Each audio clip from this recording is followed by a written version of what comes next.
First thing we do is loosen these screws up here, according to instructions. They shouldn't be terribly tight.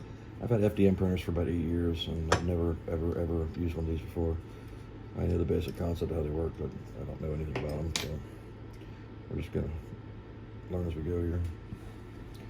So the book says to put this on here, snug this up.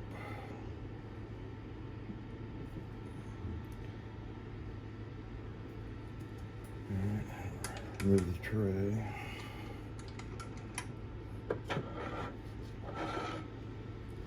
There's a piece of plastic on here you need to remove when you first open it up. It's got a little tab on it, you can't miss it. It says first on it. And you need to go to manual, go to home. You're supposed to put a piece of paper under here. That's probably the instruction manual. It should come down wrong. I'll just make sure this is loose when it goes down though.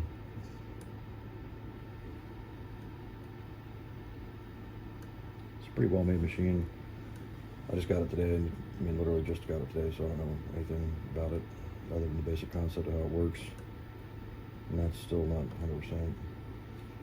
Like I said, I build FDM printers and I've done for years. So this is something totally new. These things were so expensive before you couldn't afford them.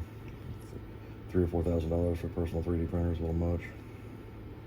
They've gotten pretty reasonably priced these days. Something like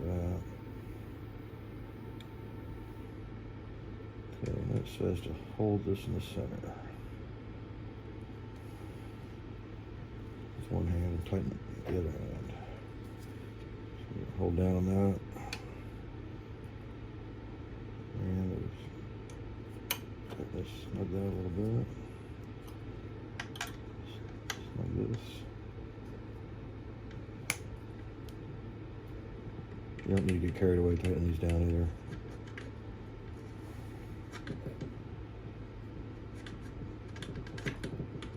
These ball out on ridges.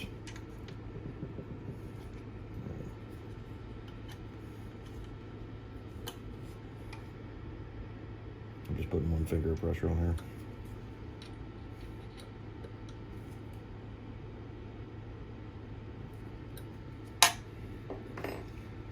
Alright, and it says that if you can pull the paper out with a little bit of resistance, then it's good. So it's relative to the person, I think. That feels pretty tight.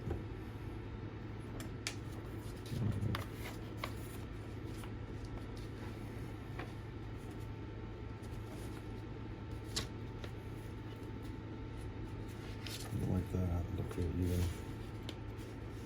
Yeah, it's not even.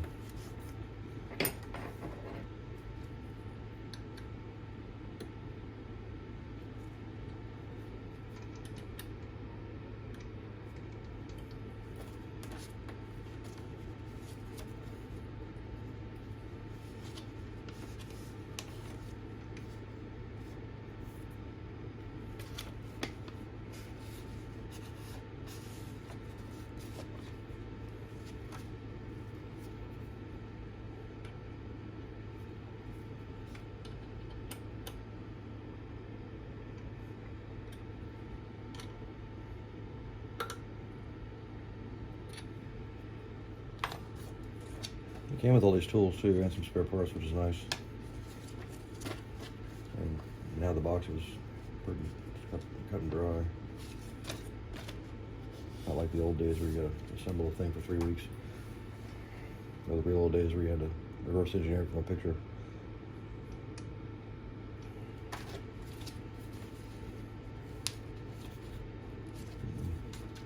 I like that.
better.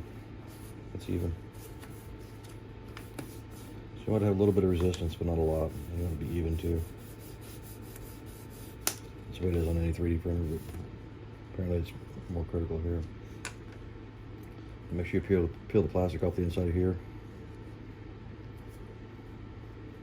Looks like a piece of plastic when you get it. Got a little tab on there so you can remember to pull it out. And make sure you put the line to the back so when you're filling it up you can see it. Bring it up 100.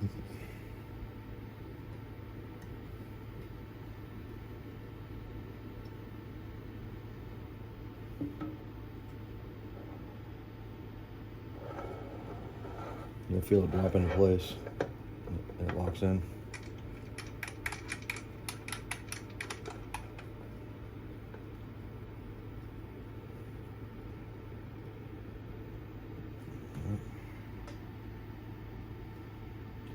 And I got like 5 different colors. I want to use something translucent though, so you can see what's going on. It's white, blue, red, black, and yellow. Let's go, red.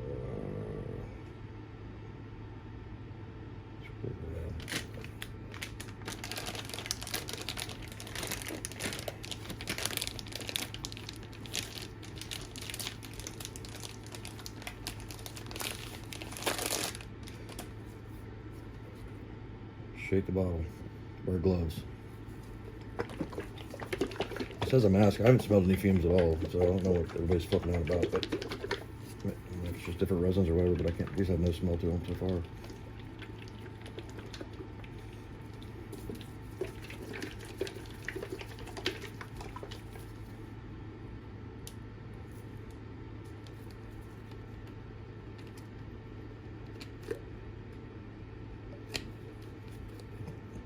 Before you pour that in, you want to check, make sure your lights are working.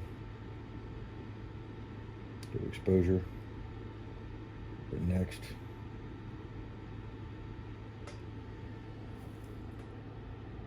You should see a complete rectangle in there. If you do, then all's good. And go back. Back. And pour your resin in until it gets to the line.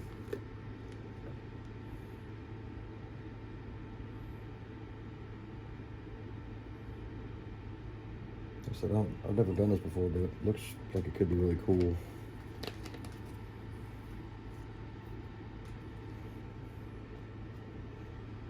I just got on a whim, decided to get it. Alright, now the test print, hit print. Put your USB drive that came with it in there.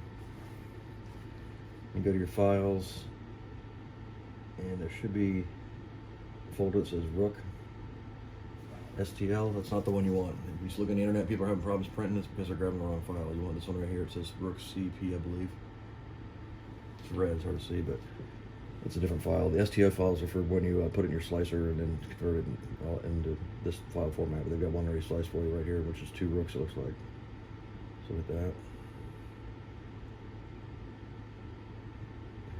Hit the play button, which is the print button. And it should start printing like it's doing. A lot of the people that are online complaining about how it won't work and all that kind of stuff is because they're grabbing the wrong file. You can't print straight STL files like you can on other printers. Well, you still got to slice them. They're just trying to print the file straight off the card, and you can't do that. And I like offline printing. I've been doing it for years with my Creator Pro and my i3 and everything else. So.